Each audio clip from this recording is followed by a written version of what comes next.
Kitchen ഡയറീസിൻ്റെ പുതിയൊരു എപ്പിസോഡിലേക്ക് എല്ലാവർക്കും സ്വാഗതം. ഇന്ന് ഞാൻ വന്നിരിക്കുന്നത് സദ്യ സ്പെഷ്യൽ കുറുക്ക് കാളനുമായാണ്. വളരെ രുചികരമായ കുറുക്ക് കാളൻ എങ്ങനെയാണ് ഉണ്ടാക്കുന്നത് നമുക്ക് നോക്കാം. ഇതിനായി ഒരു പച്ച നേന്ത്രക്കായ എടുത്തിട്ടുണ്ട്. അതുപോലെ തന്നെ ഈ ഒരു വലുപ്പത്തിൽ ചേനയും എടുത്തിട്ടുണ്ട്. നേന്ത്രക്കായ തൊലിയെല്ലാം കളഞ്ഞതിന് ശേഷം നന്നായി വാഷ് ചെയ്ത് കട്ട് ചെയ്തെടുത്തിട്ടുണ്ട്. അതുപോലെ തന്നെ ചേനയും കട്ട് ചെയ്ത് നന്നായി വാഷ് ചെയ്ത് ഒരു പ്ലേറ്റിലേക്ക് മാറ്റി വെച്ചിരിക്കുകയാണ്. ഈ ഒരു വലുപ്പത്തിൽ നേന്ത്രക്കായും അതുപോലെ തന്നെ ഈ ഒരു വലുപ്പത്തിൽ ചേനയും കട്ട് ചെയ്തെടുത്തിട്ടുണ്ട്. ഇനി നമുക്ക് കറി ഉണ്ടാക്കി തുടങ്ങാം. ഇതിനായി ഒരു മൺചട്ടി എടുത്തിട്ടുണ്ട്. അതിനകത്തേക്ക് കഷ്ണങ്ങൾ ചേർത്ത് കൊടുക്കുക. ഇപ്പോൾ കട്ട് ചെയ്ത് വെച്ചിരിക്കുന്ന കഷ്ണങ്ങളെല്ലാം ഞാനിവിടെ ചട്ടിയിലേക്ക് മാറ്റിയിട്ടുണ്ട്. പിന്നീട് ഇതിലേക്ക് 1/2 ടീസ്പൂൺ അളവിൽ മഞ്ഞൾപ്പൊടിയും 1/2 ടീസ്പൂൺ അളവിൽ കുരുമുളക് പൊടിയും ആവശ്യത്തിനുള്ള ഉപ്പും ചേർത്ത് കൊടുക്കുക. അതിനുശേഷം ഇതിനകത്തേക്ക് വെള്ളം ചേർത്ത് കൊടുക്കണം. ഇതിലേക്ക് ഞാൻ 2 കപ്പ് അളവിലാണ് വെള്ളം ചേർത്ത് കൊടുത്തിരിക്കുന്നത്. ആ ചേനയും കായും ഒന്ന് മുങ്ങി നിൽക്കുന്ന വിധത്തിൽ വെള്ളം ചേർത്ത് കൊടുക്കുക. അതിനുശേഷം ഒരു സ്പൂൺ ഉപയോഗിച്ച് നന്നായിട്ടൊന്ന് മിക്സ് ചെയ്ത് കൊടുക്കുന്നുണ്ട്. പിന്നീട് ഇത് കവർ ചെയ്ത് നമുക്ക് കുക്ക് ചെയ്തെടുക്കണം. ഇതിനായി ഞാനിത് കവർ ചെയ്തതിന് ശേഷം അടുപ്പിലേക്ക് മാറ്റുന്നുണ്ട്. പിന്നീട് ഒരു മിക്സിയുടെ ജാർ എടുത്ത ശേഷം അതിനകത്തേക്ക് 1/2 കപ്പ് അളവിൽ ചിരകിയ തേങ്ങ ചേർത്ത് കൊടുക്കുന്നുണ്ട്. പിന്നീട് ഇതിലേക്ക് 3 പച്ചമുളകാണ് ഞാൻ ചേർത്തിരിക്കുന്നത്. എരിവെല്ലാം ഓരോരുത്തരുടെ ഇഷ്ടത്തിനനുസരിച്ച് ചേർത്ത് കൊടുക്കുക. പിന്നീട് 1/2 ടീസ്പൂൺ അളവിൽ നല്ല ജീരകവും ചേർത്ത് കൊടുത്തിട്ടുണ്ട്. പിന്നീട് ഇതിലേക്ക് ആവശ്യത്തിനുള്ള വെള്ളം ചേർത്ത് കൊടുക്കുക. അതിനുശേഷം ഇത് നന്നായിട്ട് ഗ്രൈൻഡ് ചെയ്തെടുക്കുക. നല്ല പേസ്റ്റ് പോലെ ഞാനിവിടെ ഗ്രൈൻഡ് ചെയ്തെടുത്തിട്ടുണ്ട്. അതിനുശേഷം തേങ്ങ ഇവിടെ സൈഡിലോട്ട് മാറ്റി വെക്കുന്നുണ്ട്. ഈ സമയം കൊണ്ട് നമ്മുടെ ചേനയെല്ലാം ആവശ്യത്തിന് കുക്കായിട്ടുണ്ടോ എന്നെല്ലാം നോക്കാം. വളരെ കുറഞ്ഞ സമയം കൊണ്ട് തന്നെ ചേനയും കായും എല്ലാം ആവശ്യത്തിന് കുക്കായി കിട്ടിയിട്ടുണ്ട്. ഇതിൽ നിന്നും ഒരു കഷ്ണം ചേന എടുത്ത് ഞാനൊരു ഫോർക്ക് ഉപയോഗിച്ച് പ്രസ് ചെയ്ത് നോക്കുന്നുണ്ട്. ഇപ്പോൾ നമ്മുടെ ചേന നല്ല സോഫ്റ്റായി കിട്ടിയിട്ടുണ്ട്. ഇപ്പോൾ ഞാൻ തീ മീഡിയം ഫ്ലെയിമിലാണ് വെച്ചിരിക്കുന്നത്. ഇനി നമുക്ക് ഇതിനകത്തേക്ക് അരപ്പ് ചേർത്ത് കൊടുക്കാം. ഇപ്പോൾ മിക്സിയുടെ ജാറിൽ നിന്നും അരപ്പ് ഞാൻ ഇതിനകത്തേക്ക് ചേർത്ത് കൊടുക്കുന്നുണ്ട്. പിന്നീട് മിക്സിയുടെ ജാറിനകത്തേക്ക് അല്പം മാത്രം വെള്ളം ചേർത്ത് ഇതിനകത്തേക്ക് ഒഴിച്ചു കൊടുക്കുന്നുണ്ട്. അതിനുശേഷം നന്നായിട്ടൊന്ന് ഇളക്കി യോജിപ്പിക്കുക.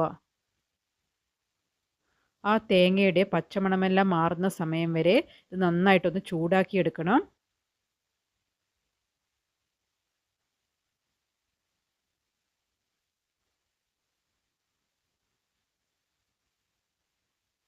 ഇപ്പോൾ തേങ്ങയെല്ലാം നന്നായി ചൂടായി കിട്ടിയിട്ടുണ്ട്.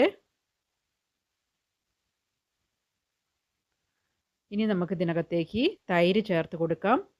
ഇവിടെ ഞാൻ 1 കപ്പ് തൈരാണ് ഒരു ബൗളിനകത്തേക്ക് എടുത്തിരിക്കുന്നത്. അത് ഞാനിവിടെ ഒരു സ്പൂൺ ഉപയോഗിച്ച് നന്നായിട്ടൊന്ന് ഇളക്കി യോജിപ്പിക്കുകയാണ് ചെയ്യുന്നത്. കട്ടകളൊന്നും കൂടാതെ നന്നായി തന്നെ ഞാനിവിടെ ഇളക്കി എടുത്തിട്ടുണ്ട്. നിങ്ങൾക്ക് വേണമെങ്കിൽ മിക്സിയുടെ ജാറിനകത്തേക്ക് ചേർത്ത് ഒന്ന് ബ്ലെൻഡ് ചെയ്തെടുക്കാവുന്നതാണ്. ഇപ്പോൾ ഞാൻ ഉടച്ചെടുത്തിരിക്കുന്ന തൈര് ഇതിനകത്തേക്ക് ചേർത്ത് കൊടുക്കുന്നുണ്ട്. അപ്പോൾ തൈര് ചേർക്കുന്ന സമയത്ത് തീ ലോ ഫ്ലെയിമിലേക്ക് മാറ്റിയിട്ട് വേണം തൈര് ചേർത്ത് കൊടുക്കാൻ.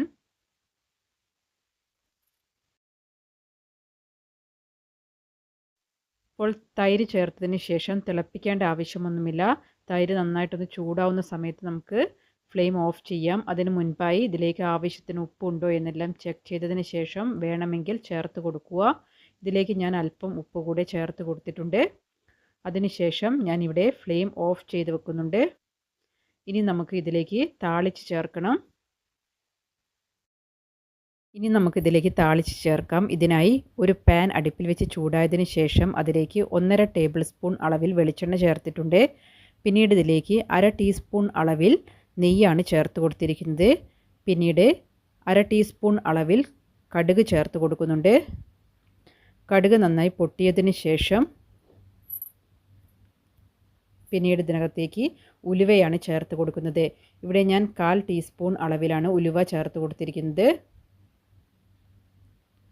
അപ്പോൾ ഉലുവ പൊട്ടിയതിന് ശേഷം പിന്നീട് ഇതിനകത്തേക്ക് വറ്റൽമുളക് ചേർത്ത് കൊടുക്കുക. 3 വറ്റൽമുളക് 2ആയി മുറിച്ചിട്ട് ഞാൻ ഇതിനകത്തേക്ക് ചേർത്ത് കൊടുത്തിട്ടുണ്ട്. പിന്നീട് ഇതിലേക്ക് ആവശ്യത്തിനുള്ള കറിവേപ്പില ചേർത്ത് കൊടുക്കുക. അതിനുശേഷം ഒരു സ്പൂൺ ഉപയോഗിച്ച് ഇതൊന്ന് ഞാൻ നന്നായി മിക്സ് ചെയ്യുന്നുണ്ട്.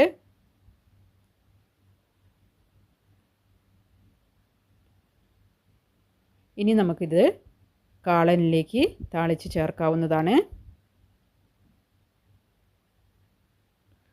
അപ്പോൾ ഇതിലേക്ക് കടുക് വറുത്തിട്ടതിന് ശേഷം ഉടനെ തന്നെ ഇളക്കി യോജിപ്പിക്കേണ്ടതില്ല. ഇതൊന്ന് കവർ ചെയ്ത് ഒരു 2 മിനിറ്റ് സമയം ഇതൊന്ന് അടച്ചു വെക്കുക.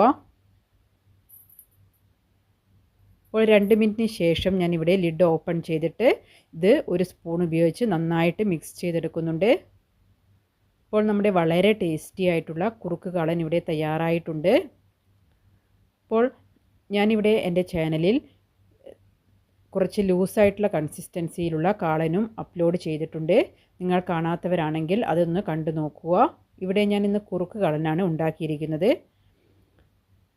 ഇത് ഞാനിവിടെ ഒരു സെർവിങ് ബൗളിലേക്ക് മാറ്റുന്നുണ്ട്. അപ്പോൾ നമ്മുടെ സദ്യ വളരെ ടേസ്റ്റി ആയിട്ടുള്ള സദ്യ സ്പെഷ്യൽ കുറുക്ക് കാളൻ ഇവിടെ തയ്യാറായിട്ടുണ്ട്. ഈ ഓണത്തിന് നിങ്ങളെല്ലാവരും ഈ രീതിയിലൊന്ന് ട്രൈ ചെയ്ത് നോക്കിയതിന് ശേഷം അതിൻ്റെ ഫീഡ്ബാക്സ് എല്ലാം കമൻസായിട്ട് താഴെ രേഖപ്പെടുത്തുക. നിങ്ങൾ ഈ ചാനൽ സബ്സ്ക്രൈബ് ചെയ്യാതെ കാണുന്നെങ്കിൽ സബ്സ്ക്രൈബ് ചെയ്ത് സപ്പോർട്ട് ചെയ്യുക.